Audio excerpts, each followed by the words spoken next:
ഇടയല്ലേ മിണ്ടായിരിക്കുന്നു.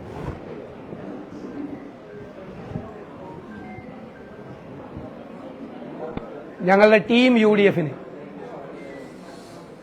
ഉജ്ജ്വലമായ വിജയം സമ്മാനിച്ച കേരളത്തിലെ ജനങ്ങളോട് ഞങ്ങൾ ഹൃദയം നിറഞ്ഞ നന്ദി പ്രകാശിപ്പിക്കുന്നു.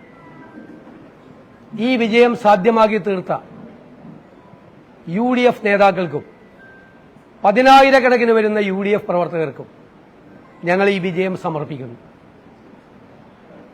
കേരളത്തിലുടനീളം ശക്തമായ പ്രചരണം നടത്തിയ പ്രിയങ്കരനായ ശ്രീ രാഹുൽ ഗാന്ധിക്കും കോൺഗ്രസ് പ്രസിഡന്റ് ശ്രീ മല്ലികാർജുൻ ഖാർഗെയ്ക്കും ശ്രീമതി പ്രിയങ്ക ഗാന്ധിക്കും മറ്റ് AICC നേതാക്കൾക്കും ഞാൻ പ്രത്യേകമായ നന്ദി പറയുന്നു.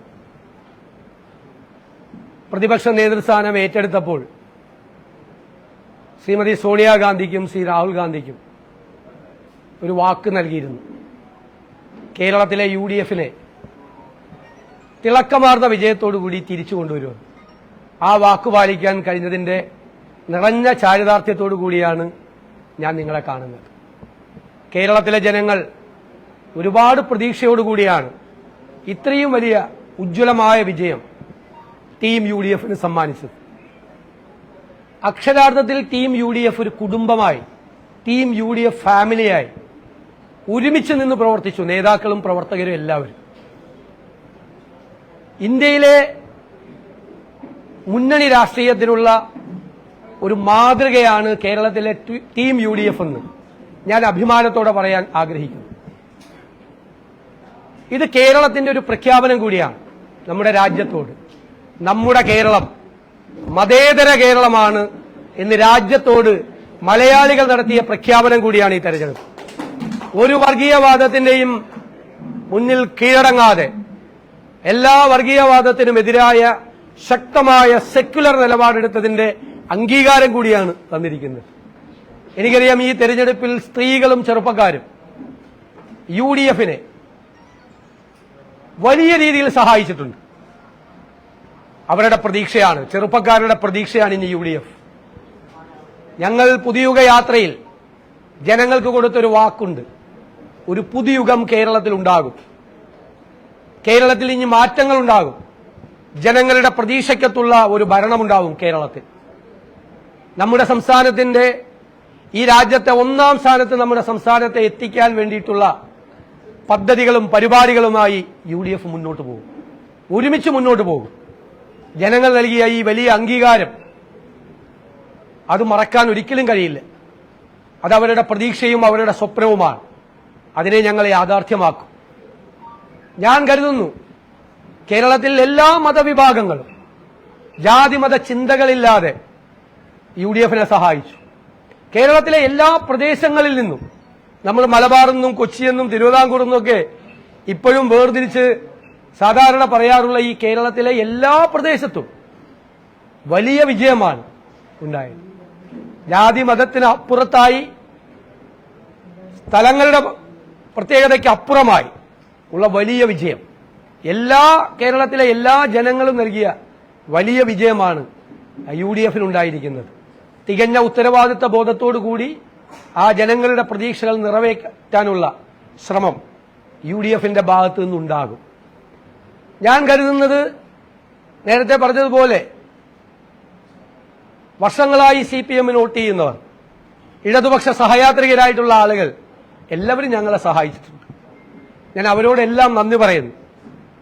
കാരണം ഈ തെരഞ്ഞെടുപ്പിൽ LDF പരാജയപ്പെടണമെന്നും UDF വിജയിക്കണമെന്നും ആഗ്രഹിച്ചവർ UDF കുടുംബത്തിലല്ലാത്ത പുറത്തു നിന്നുള്ള ആളുകൾ ഉണ്ട് എന്നത് യാഥാർത്ഥ്യമാണ്. അതുകൊണ്ടാണ് CPM കോട്ടകൾ വരെ പൊളിച്ചടുക്കാൻ കഴിഞ്ഞ ഈ വിജയം ജനങ്ങൾ സമ്മാനിച്ചത്. CPMന്റെ ഏറ്റവും വലിയ കോട്ടകൾ വരെ ഇളകി വീണ ഒരു തെരഞ്ഞെടുപ്പാണ്. കഴിഞ്ഞ 10 വർഷക്കാലത്തെ ദുർഭരണത്തിന് അന്ത്യം കുറിച്ച് ഒരു പുതുയുഗത്തിന് തുടക്കമിടാൻ വേണ്ടിയിട്ടുള്ള കേരളത്തിന്റെ ഈ തീരുമാനം, ആ തീരുമാനമാണ് സുപ്രധാനമായൊരു രാഷ്ട്രീയ തീരുമാനം. രാജ്യം മുഴുവൻ ഉറ്റുനോക്കിയ ഈ തെരഞ്ഞെടുപ്പിൽ ഇത്ര വലിയ വിജയം ഉണ്ടാകാൻ കഴിഞ്ഞതിലുള്ള അഭിമാനം ഞങ്ങളുടെ UDFനുണ്ട് എന്ന് ഞാൻ പ്രത്യേകം പരാമർശിക്കും.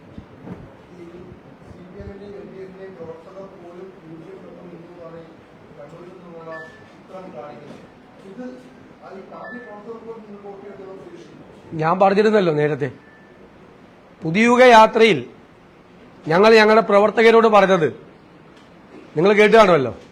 ഉത്തമരായ കമ്മ്യൂണിസ്റ്റുകാരെ കാണുമ്പോൾ ചിരിച്ചോളാൻ പറഞ്ഞു, ഇടതുപക്ഷ സഹയാത്രികരെ കാണുമ്പോൾ ചേർത്ത് പിടിച്ചോളാൻ പറഞ്ഞു. അപ്പൊ എല്ലാവരും ഇങ്ങനെ നോക്കിയിരുന്നപ്പോൾ പറഞ്ഞു അവര് നമുക്കാ വോട്ട് ചെയ്യാൻ പോണെന്ന്. Good communist. ഉത്തമ കമ്മ്യൂണിസ്റ്റ് ആണ്, ഉത്തമ കമ്മ്യൂണിസ്റ്റുകാർ. പിന്നെ ഇടതുപക്ഷ സഹയാത്രികരായി 3-4 പതിറ്റാണ്ടുകളായി കേരളത്തിൽ സഞ്ചരിച്ചവർ. ഞാൻ പറഞ്ഞല്ലോ അവര് തീവ്ര വലതുപക്ഷമാണ്, ഞങ്ങളാണ് നെഹ്റുവിയൻ ഇടതുപക്ഷം എന്ന് ഞങ്ങൾ കേരളത്തോട് പറഞ്ഞത്. ഞങ്ങൾ പറഞ്ഞത് ആ വാക്കുകളെല്ലാം ജനങ്ങൾ അംഗീകരിച്ചു.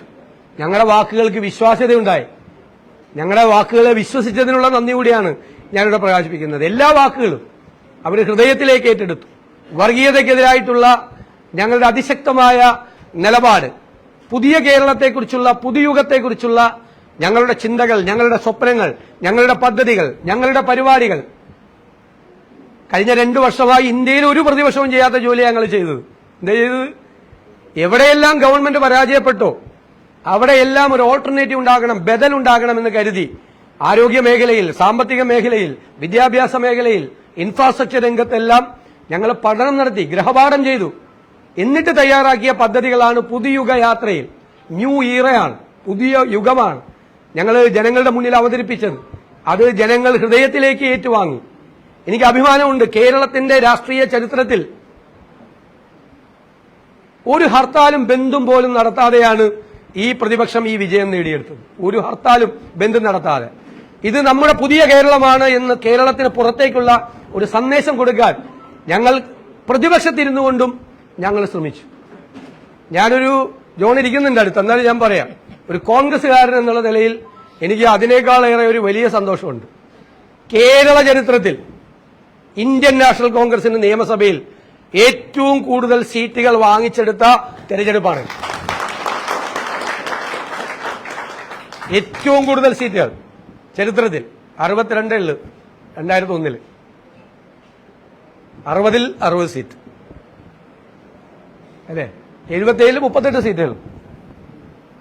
2011 ജയിച്ചപ്പോൾ 38 സീറ്റുകൾ. ഏറ്റവും കൂടുതൽ സീറ്റുകൾ കോൺഗ്രസ് കേരള ചരിത്രത്തിൽ, രാഷ്ട്രീയ ചരിത്രത്തിൽ ഇന്ത്യൻ നാഷണൽ കോൺഗ്രസിന് ഏറ്റവും കൂടുതൽ സീറ്റുകൾ നേടിയ.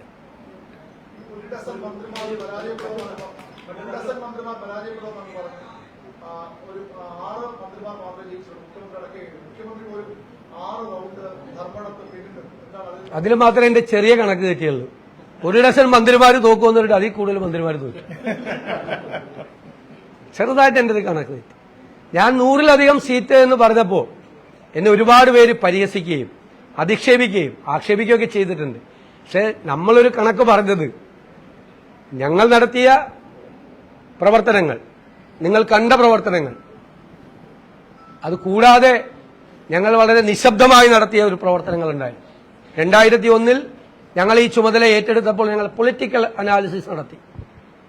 2001 കിട്ടിയ ഉജ്ജ്വലമായ വിജയം പിന്നെ 2004 പോലും ഇല്ല. 2011 ജയിച്ചെങ്കിലും 72 സീറ്റോടുകൂടിയാണ് ജയിച്ചത്. UDFന്റെ ഭാഗത്തുണ്ടായിരുന്ന ഒരുപാട് ശക്തികൾ, ഒരുപാട് ഗ്രൂപ്പുകൾ, സോഷ്യൽ ഗ്രൂപ്പുകൾ UDFനെ വിട്ടുപോയി. ഞങ്ങൾ വളരെ നിശബ്ദമായി നടത്തിയ പ്രവർത്തനത്തിലൂടെ അവരെ എല്ലാവരെയും ഞങ്ങൾ തിരിച്ചു കൊണ്ടുവന്നു. കുറച്ചുപേരും കൂടെ ഉണ്ട്, മുഴുവനായില്ല, ഒരു 90% ആയില്ല. ഞാൻ 100 ടാർഗറ്റ് ചെയ്തിട്ട് 90 ആയില്ല, കുറച്ചുപേരും കൂടെ ഉണ്ട്. അവരുകൂടി UDFലേക്ക് വരും. പുതിയ തലമുറ UDFന്റെ കൂടെ നിൽക്കും. ഇനി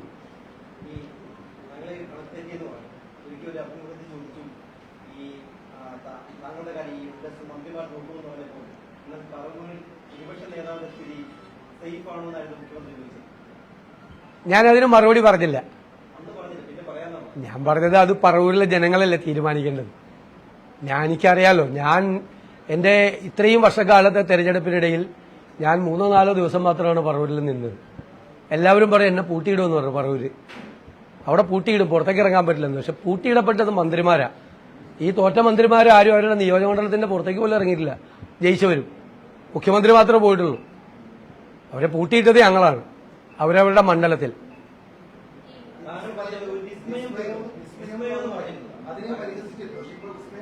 എന്തുമാത്രം വിസ്മയങ്ങൾ ഉണ്ടായി തെരഞ്ഞെടുപ്പിന് മുമ്പ്. ഞങ്ങൾ തന്നെ അവസാനിപ്പിച്ചാണ്, ഞങ്ങളെ കൊണ്ട് പറ്റുന്നില്ലായിരുന്നു. ഒരു സ്റ്റേജ് എത്തിയപ്പോ ഞങ്ങൾ ആലോചിച്ചിട്ട് പറയും ഇനി വേണ്ടെന്ന് പറയും. ഇപ്പൊ അമ്പലപ്പുഴയിൽ ഒരു വിസ്മയം ഉണ്ടായില്ലേ, തളിപ്പറമ്പിലും പയ്യന്നൂരിലും വിസ്മയം നടന്നില്ലേ? തളിപ്പറമ്പിലും പയ്യന്നൂരും ഒക്കെ നിങ്ങളോടൊരു 3 മാസം മുമ്പ് പറഞ്ഞാൽ നിങ്ങൾ കളിയാക്കില്ലായിരുന്നു. ഞങ്ങൾ പറഞ്ഞില്ല, ഞങ്ങൾക്ക് ഒരു വർഷമായിട്ട് അറിയാം.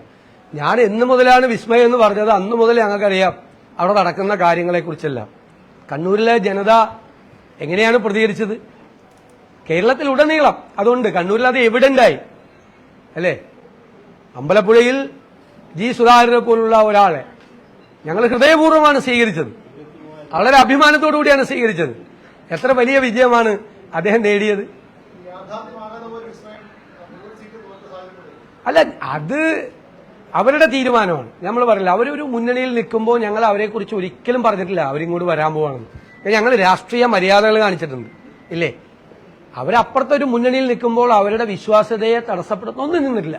അത് അവരുടെ തീരുമാനമാണ് UDF-ലേക്ക് വരണോ വേണ്ടതെന്ന്. ഞങ്ങളുടെ വാതിൽ തുറന്നാണ് വെച്ചിരുന്നത്, പക്ഷെ അവർ വന്നില്ല. അത് അവരുടെ രാഷ്ട്രീയ തീരുമാനം. അതല്ല, അതൊക്കെ പിന്നീട് UDF ഒക്കെ ചർച്ച ചെയ്യേണ്ട കാര്യങ്ങളല്ലേ. ഇപ്പൊ അതൊന്നും ഒരു പ്രയോറിറ്റികളിൽ ഇല്ലല്ലോ, മുൻഗണനയിൽ അതൊന്നും ഇല്ല. മാത്രമല്ല, ഞങ്ങളുടെ കൂടെ നിൽക്കുന്ന കേരള കോൺഗ്രസ് 8-ൽ 7 സീറ്റും ജയിച്ചു ഇല്ലേ? അനൂപ് ജേക്കബ് ജയിച്ചത് 45,000 വോട്ടിനാണ്. കേരള കോൺഗ്രസ് ജേക്കബ് ഗ്രൂപ്പിലെ അനൂപ് ജേക്കബ് ജയിച്ചത് അല്ലേ? അപ്പൊ ഞങ്ങൾ ഘടകകക്ഷിയല്ലേ. ലീഗ് എത്ര സീറ്റാണ് ജയിച്ചത്? ഞങ്ങൾ ഘടകകക്ഷികളൊക്കെ ചേർത്ത് പിടിച്ചു. ഘടകകക്ഷി എന്നൊന്നും ഇനി പറയാൻ ആരും സമ്മതിക്കില്ല. ഞാൻ തന്നെ ഇപ്പൊ ഏതെങ്കിലും യോഗത്തിൽ പോയി UDF എന്ന് പറഞ്ഞപ്പോൾ ചൂടാവുകയാണ്. സാർ ടീം UDF എന്ന് പറയാനാണ് പറഞ്ഞത്. ഞാൻ ടീം UDF എന്ന് പറഞ്ഞത് നിലമ്പൂർ ഇലക്ഷന് ശേഷമാണ്. ബോധ്യത്തിന്റെ അടിസ്ഥാനത്തിലാണ് ഓരോ വാക്കും. ടീം UDF എന്ന് പറഞ്ഞിട്ടുള്ളത്, 100-ലധികം സീറ്റ് എന്ന് പറഞ്ഞിട്ടുള്ളത്, സെക്യുലർ സ്റ്റാൻഡ് എടുത്തിട്ടുള്ളത്, വിസ്മയങ്ങൾ ഉണ്ടാകും എന്ന് പറഞ്ഞതെല്ലാം ബോധ്യത്തിന്റെ അടിസ്ഥാനത്തില്ല. വേണ്ടാത്തൊരു വാക്കും പറഞ്ഞിട്ടില്ല. പക്ഷെ ഒരുപാട് പരിഹസിക്കപ്പെട്ടു. സാരമില്ല, അത് രാഷ്ട്രീയ രംഗത്ത് നിൽക്കുന്ന എല്ലാവർക്കും അതൊക്കെ ഉണ്ടാവും. എനിക്കതിൽ സങ്കടമൊന്നുമില്ല.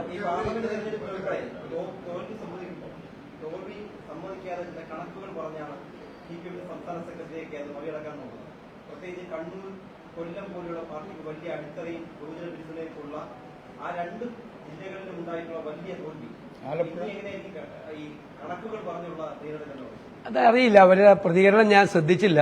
ഞാൻ നിലമ്പൂർ ഇലക്ഷൻ കഴിഞ്ഞപ്പോൾ ഒരു ന്യായീകരിക്കാൻ ശ്രമിച്ചപ്പോൾ ഞാൻ പറഞ്ഞൊരു വാക്കുണ്ട്, CPM-നെ തോൽപ്പിക്കാൻ എളുപ്പമാണ്, പക്ഷെ തോറ്റെന്നവരെ ബോധ്യപ്പെടുത്താൻ ഭയങ്കര പാടാണ്. ഇനിയിപ്പോൾ അങ്ങനെ പറയുമെന്ന് എനിക്ക് അറിയില്ല ഈ തോൽവിക്ക് ശേഷവും. അത് അന്ന് ഉപയോഗിച്ച ഒരു വാചകമാണ് അല്ലേ? ശരിയല്ലേ? അപ്പോഴും ന്യായീകരിച്ചുകൊണ്ടിരിക്കുകയായിരുന്നു നിലമ്പൂരത്ത് ഇത്രയും വലിയ തോൽവി ഉണ്ടായിട്ട്.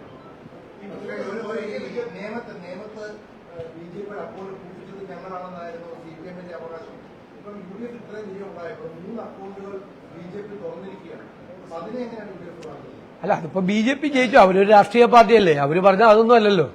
അവരിവിടെ കേരളത്തിൽ അധികാരത്തിൽ വരുമെന്നല്ലേ പറഞ്ഞത്. അവർക്ക് നേരത്തെ ഒരു സീറ്റ് ഉണ്ടായിരുന്നു, 1-ലധികം സീറ്റ് കിട്ടി.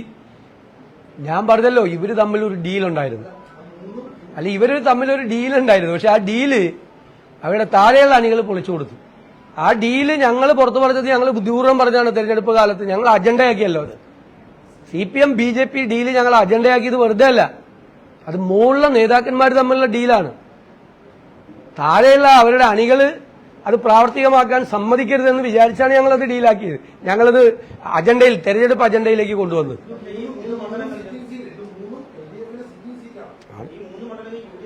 അതുപോലെ എങ്ങനെ അതൊക്കെ ഓരോ തരംഗമല്ലേ, ഓരോ ഇതല്ലേ, ഓരോ സീറ്റുകളിലുള്ള ഓരോ ഇതല്ലേ. LDF-ന്റെ സീറ്റല്ലേ തോറ്റത്? ഇല്ല, എല്ലാ സീറ്റും LDF-ന്റെ സിറ്റിംഗ് സീറ്റല്ലേ. ഞങ്ങളതൊക്കെ 3-ാമത്തെ സ്ഥാനത്തല്ലായിരുന്നു അവിടെ നേരത്തെയും. അല്ല അത് അല്ല, അങ്ങനെയല്ല. അത് ഒരു ഞാനത് അങ്ങനെ പറഞ്ഞതല്ല. ഞാനത് ഒരു അഹങ്കാരത്തിന്റെ ഭാഷയിലൊന്നും അങ്ങനെ പറഞ്ഞതല്ല. ഒരു അരാഷ്ട്രീയവാദമാണെന്നൊക്കെ പറഞ്ഞു കുറെ പേര്. ഇങ്ങോട്ട് ചോദിച്ചു, വെല്ലുവിളിച്ചു, ജയിച്ചില്ലെങ്കിൽ വനവാസത്തിന് പോകുന്നു. ഞാൻ പറഞ്ഞു, ജയിച്ചില്ലെങ്കിൽ വനവാസത്തിന് പോകുന്നു, ജയിച്ചില്ലെങ്കിൽ റിട്ടയർ ചെയ്യുന്നു. നിങ്ങൾ എന്നോട് എപ്പോഴും ചോദിക്കുമായിരുന്നു.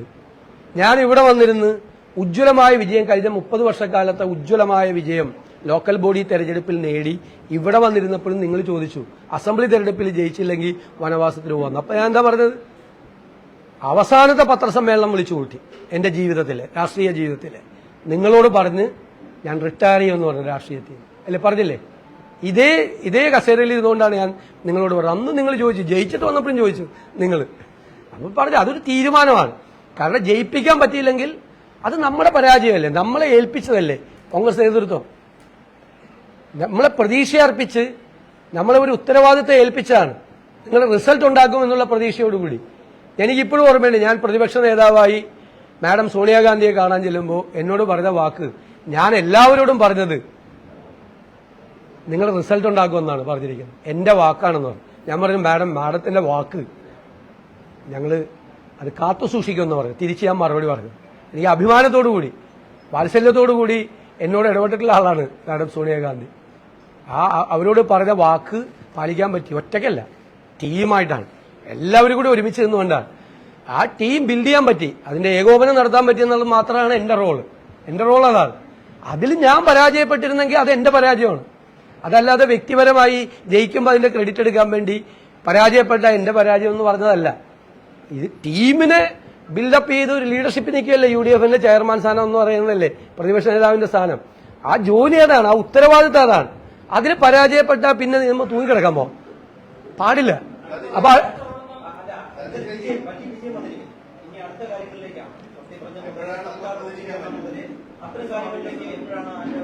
അല്ല, അത് UDFന്റെ ചർച്ചകൾ തുടങ്ങും, വളരെ പെട്ടെന്ന് തന്നെ തുടങ്ങും UDFന്റെ ചർച്ചകൾ. കോൺഗ്രസിന്റെ മുഖ്യമന്ത്രി സ്ഥാനം തീരുമാനിക്കേണ്ടത് കോൺഗ്രസ് ഹൈക്കമാൻഡാണ്. അതിനൊരു നടപടിക്രമമുണ്ട്. ആ നടപടിക്രമം ഇന്നോ നാളെയോ കോൺഗ്രസ് ഹൈക്കമാൻഡ് പ്രഖ്യാപിച്ച് ആ നടപടിക്രമം പൂർത്തിയാക്കി കോൺഗ്രസിന്റെ ഒരു മുഖ്യമന്ത്രി ഉണ്ടാവും. ബാക്കി ഘടകകക്ഷികളുമായിട്ട് ആലോചിച്ച് ഇപ്പൊ സീറ്റ് വിഭജനം നടത്തിയപ്പോൾ നിങ്ങൾക്ക് ആർക്കും ഒരു വാർത്ത പോലും കിട്ടിയില്ല, ഒരു അപസ്വരം ഉണ്ടായില്ല. ചരിത്രത്തിൽ ആദ്യമായി 140 സീറ്റുകളുടെ വിഭജനം UDF നടത്തിയപ്പോൾ ഒരു അപസ്വരം പോലും ഉണ്ടായില്ല. ഞങ്ങൾക്ക് 3 സീറ്റ് കൂടുതൽ തന്നു ഘടകകക്ഷികൾ, കോൺഗ്രസിന് 3 സീറ്റുകൾ കൂടുതൽ തന്നു ഘടകകക്ഷികൾ, അല്ലേ? തന്നിട്ട് ഒരു അപസ്വരം പോലും ഇല്ലാതെ ചെയ്തു. എല്ലാവരും വർക്ക് ചെയ്തു. ചില കോൺഗ്രസ് സ്ഥാനാർത്ഥികളിലേക്ക് ചില ഘടകകക്ഷികൾ അങ്ങ് ഏറ്റെടുത്തു. ഞങ്ങളുടെ പ്രവർത്തകരെക്കാൾ കൂടുതൽ ആവേശത്തിൽ അവർ വർക്ക് ചെയ്തു പല സ്ഥലത്തും. ഘടകകക്ഷികൾ മത്സരിച്ച സ്ഥലത്ത് കോൺഗ്രസ് പ്രവർത്തകരെ അവരെ ചുമലിലേറ്റിതേയിരിക്കുന്നു.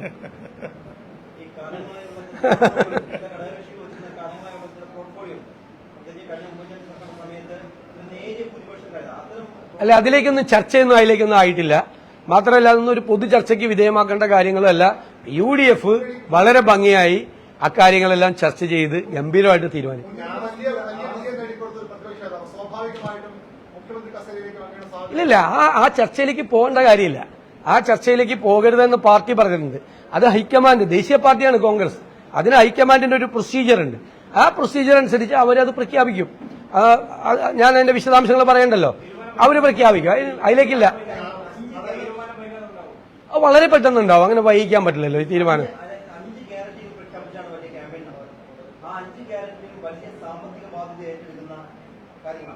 അപ്പോൾ സ്വാഭാവികമായി വളരെ പെട്ടെന്ന് സർക്കാർ റൂലിംഗ് നടന്നു കഴിഞ്ഞാൽ വളരെ ക്യാബിനറ്റ് ആ തീരുമാനം ഉണ്ടാവുന്ന അങ്ങനെ തന്നെ പ്രാവശ്യം പറഞ്ഞു.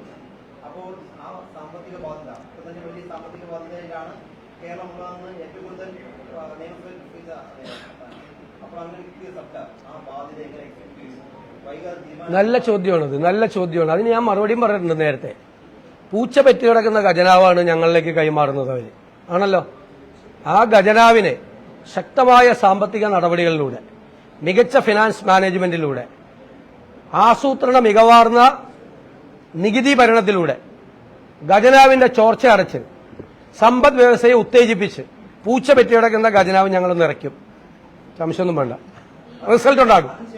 അല്ലല്ല, അതൊക്കെ ഇതിന്റെ കൂടെ നടന്നു പോകും, റിസൾട്ട് ഉണ്ടാവും.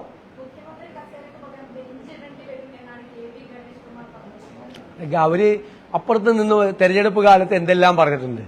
ഒരു കസേര ഉണ്ടാവുള്ളൂ, ആ കസേരയില് കോൺഗ്രസ് തീരുമാനിക്കുന്ന ആൾ വന്ന് അവിടെ ഇരിക്കും.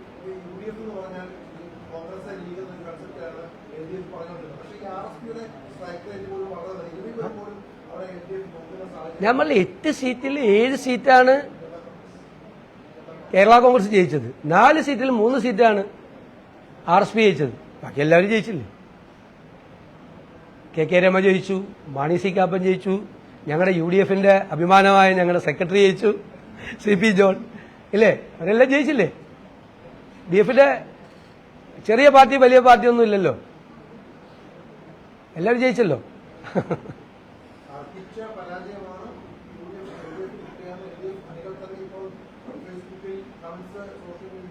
ഞാൻ പറഞ്ഞല്ലോ അവരുടെ അണികൾ അസ്വസ്ഥരായിരുന്നു. ഞങ്ങൾക്കത് നന്നായിട്ട് അറിയാമായിരുന്നു. അവരെക്കാൾ നന്നായിട്ട് ഞങ്ങൾക്ക് അറിയാമായിരുന്നു. അണികൾ മാത്രമല്ല, നേതാക്കൾ ഉൾപ്പെടെ.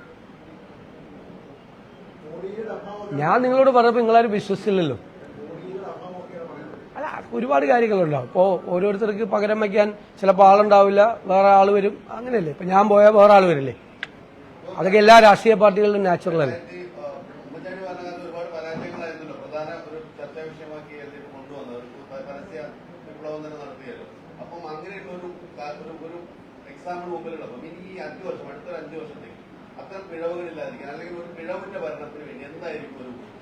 അത് തെറ്റായ പ്രചരണമാണല്ലോ അവരെ നടത്തിയ ഒരുപാട് കാര്യങ്ങൾ തെറ്റായ പ്രചരണമാണെന്ന് പിന്നീട് തെളിഞ്ഞു.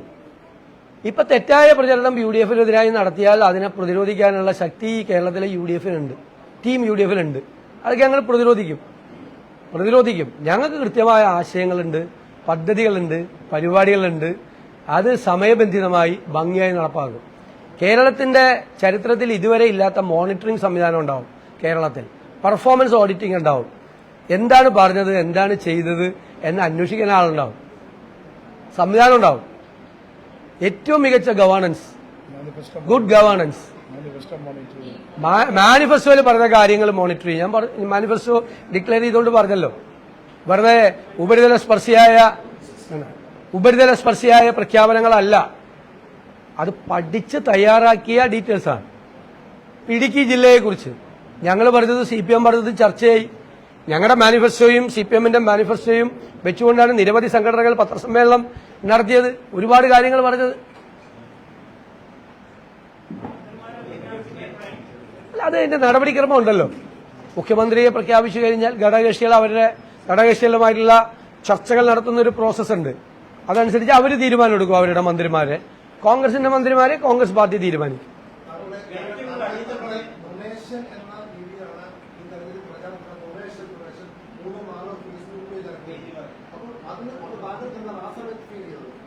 അല്ല, ഞങ്ങൾക്ക് ക്രെഡിബിലിറ്റി ഉണ്ടെന്ന് ഞങ്ങൾക്ക് നന്നായിട്ട് അറിയാം. ജനങ്ങൾ ഞങ്ങളെയാണ് വിശ്വസിച്ചതെന്ന് പറയാം. ഞങ്ങൾ 1 ഡസൻ തെളിവുകൾ ആരാണ് നുണ പറഞ്ഞതെന്ന് ജനങ്ങളുടെ മുമ്പിൽ പറഞ്ഞല്ലോ. 1 ഡസൻ തെളിവുകൾ. ജമാഅത്ത് ഇസ്ലാമിയുമായിട്ട് ഒരു കാലത്തും ബന്ധം ഉണ്ടായിരുന്നില്ല മുഖ്യമന്ത്രിയുടെ പ്രസ്താവന. ഞാൻ വീഡിയോ ക്ലിപ്പ് ഹാജരാക്കിയല്ലോ. ബന്ധമുണ്ടെന്ന് പറഞ്ഞത് നേരത്തെ. RSS-മായി ഒരു കാലത്തും ബന്ധം ഉണ്ടായിരുന്നില്ല. ആരാ നുണ പറഞ്ഞത്? ബന്ധം ഉണ്ടായിരുന്നെന്ന് ഞങ്ങൾ തെളിയിച്ചല്ലോ അദ്ദേഹത്തിന്റെ പ്രസംഗങ്ങളിലൂടെ തന്നെ. 18 മാസം ഉമ്മൻചാണ്ടിയുടെ കാലത്ത് പെൻഷൻ മുടങ്ങി, പച്ചക്കള്ളം പ്രചരിപ്പിച്ചു. ആരാ പ്രചരിപ്പിച്ചത്? അത് നുണയാണെന്ന് ഞങ്ങൾ തെളിയിച്ചല്ലോ. 1 ഡസൻ നുണകളാണ് അവരുടെ നുണകൾ ഞങ്ങൾ തെളിയിച്ചത്. ഞങ്ങൾ ഒരു നുണയും പറഞ്ഞിട്ടില്ല. ഞങ്ങൾ അധികാരത്തിൽ വന്നാൽ ഞങ്ങൾ ഇന്ന കാര്യങ്ങൾ ചെയ്യുമെന്ന് ജനങ്ങളോട് പറഞ്ഞു. അപ്പൊ അതൊക്കെ വ്യക്തിപരമായി തേജോവധം ചെയ്യാൻ വേണ്ടിയിട്ടുള്ള നടത്തിയ ശ്രമങ്ങളാണ്. ഞാൻ ഭയങ്കര ഹാപ്പിയായിരുന്നു സത്യത്തിൽ. എന്ത് തോന്നിയെന്ന് ചോദിച്ചോണ്ട് പറഞ്ഞത്. കാരണം എന്റെ PR മുഴുവൻ നടത്തിയത് AKG സെന്ററിൽ നിന്നാണ്. കാരണം എന്നോട് ഡൽഹിയിൽ ചെന്നപ്പോൾ ഒരു സീനിയർ മാധ്യമപ്രവർത്തകൻ ചോദിച്ചു, സോഷ്യൽ മീഡിയ തുറക്കാൻ വയ്യ സതീശിനെ കൊണ്ട്. അപ്പൊ ഞാൻ പറഞ്ഞു, ഞങ്ങൾ കൊടുക്കുന്നില്ല, CPM കൊടുക്കുന്നതാണ്. എല്ലാത്തിലും എന്റെ വികൃതമായ പടങ്ങൾ. ഞാൻ കാണാൻ അത്ര ഭംഗിയില്ലെങ്കിലും അത്ര പിള്ളേര് കണ്ട പേടിച്ചു പോകുന്ന ആളൊന്നും അല്ലല്ലോ. എന്റെ കണ്ണൊക്കെ തള്ളിച്ച് എന്നെ വികൃത രൂപത്തിലാക്കി AI പ്രകാരം എത്രമാത്രം ചിത്രങ്ങളാണ് പ്രചരിപ്പിച്ചത്. അപ്പൊ അവരറിഞ്ഞില്ല. എനിക്ക് വേണ്ടിയിട്ടുള്ള, ഞാൻ അന്നേ പറഞ്ഞു, എനിക്ക് വേണ്ടിയിട്ടുള്ള PR ആണ്. ഞാൻ അസംബ്ലിയിൽ എഴുന്നേറ്റ് നിന്ന് സംസാരിച്ചാൽ എനിക്ക് മറുപടി പറഞ്ഞിരുന്നത് 5 മന്ത്രിമാരാ. അപ്പൊ അവര് കലക്കിയെന്ന് വിചാരിച്ചാൽ അവരിയ്ക്കുന്നത്. ഞാൻ അതിനേക്കാൾ സന്തോഷത്തിലാണ്. കാരണം ജനങ്ങൾ കാണുമല്ലോ ഇത്. ഒരാളെ ടാർഗറ്റ് ചെയ്ത് കംപ്ലീറ്റ് അവസാനത്തെ 6 മാസം അല്ലെങ്കിൽ 1 കൊല്ലമായിട്ടല്ലേ കംപ്ലീറ്റ് എന്നെ ടാർഗറ്റ് ചെയ്ത് ചെയ്യുമ്പോ എനിക്ക് എന്ത് ഫീൽ ചെയ്തതാ ചോദിച്ചത്. ഞാനത് ആസ്വദിക്കായിരുന്നു.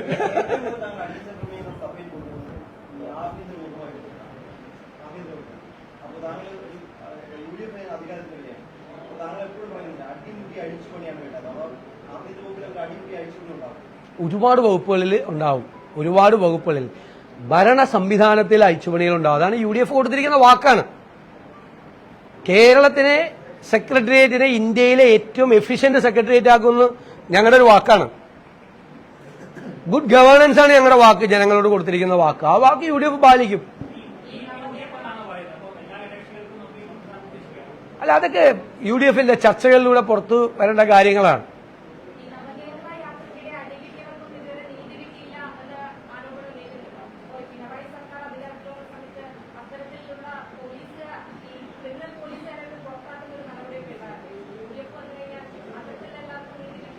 ഞങ്ങളൊന്നും മറക്കില്ല. പണ്ടൊക്കെ ഞങ്ങളുടെ അധികാരം ഭരണത്തിലേക്ക് വരുമ്പോൾ പലതും മറന്നുപോകായിരുന്നു. ഞങ്ങളുടെ കുഞ്ഞുങ്ങളെ ഏറ്റുവാങ്ങിയ മർദ്ദനങ്ങൾക്കും അവരുടെ ചോര ഈ കേരളത്തിൽ വീണിട്ടുണ്ടെങ്കിൽ അതൊന്നും ഞങ്ങൾ മറക്കില്ല. ഞങ്ങളുടെ കുഞ്ഞുങ്ങൾ നടത്തിയ പോരാട്ടം, നവകേരള യാത്രയ്ക്കിടയിലൊക്കെ ഞങ്ങളുടെ കുഞ്ഞുങ്ങൾ അവരക്രമമൊന്നും കാണിച്ചില്ല. അവർ കരിങ്കൊടി കാണിച്ചതിന്റെ പേരിൽ അവർ ഏറ്റുവാങ്ങിയ അതിക്രമങ്ങൾ, രക്ഷാപ്രവർത്തനം എന്ന് പറഞ്ഞ് പരിഹസിച്ചത് അത് ഞങ്ങൾ മറക്കില്ല. മറക്കാൻ പറ്റില്ലല്ലോ.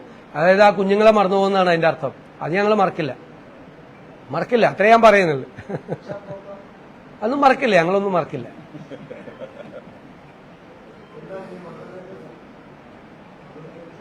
അത് പോണം. അത് വളരെ സന്തോഷം. നിങ്ങളോട് എല്ലാവരോടും, കേരളത്തിലെ മാധ്യമങ്ങളോടും മാധ്യമ പ്രവർത്തകരോടും ഒക്കെ ഞാൻ പ്രത്യേകമായി നന്ദി പറയുന്നു. നിങ്ങൾ ഞങ്ങളെ നന്നായി വിമർശിച്ചിട്ടുണ്ട്. നന്നായി ഞങ്ങൾ പറഞ്ഞ കാര്യങ്ങൾ ജനങ്ങളിലേക്ക് എത്തിക്കാൻ നിങ്ങൾ ശ്രമിച്ചിട്ടുണ്ട്. രണ്ടും ചെയ്തിട്ടുണ്ട്. നന്നായി ദ്രോഹിച്ചവരുണ്ട്, അതൊന്നും കുഴപ്പമില്ല. അതൊക്കെ വിമർശനത്തിന് അതീതരല്ല. ഞാനൊന്നും പറഞ്ഞിട്ടുണ്ടല്ലോ. എന്നെ വ്യക്തിപരമായി വിമർശിച്ചപ്പോൾ ഞാൻ പറഞ്ഞിട്ടുണ്ട് വിമർശനത്തിന് അതീതരല്ല.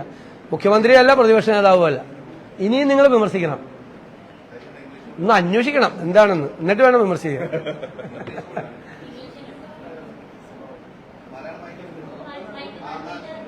മലയാളം വേണമെങ്കിൽ എടുത്തോട്ടെ. മലയാളം മാറ്റിക്കും. ആ പോയിക്കോ, അവിടേക്ക് പോയിക്കോ. ഡിയാ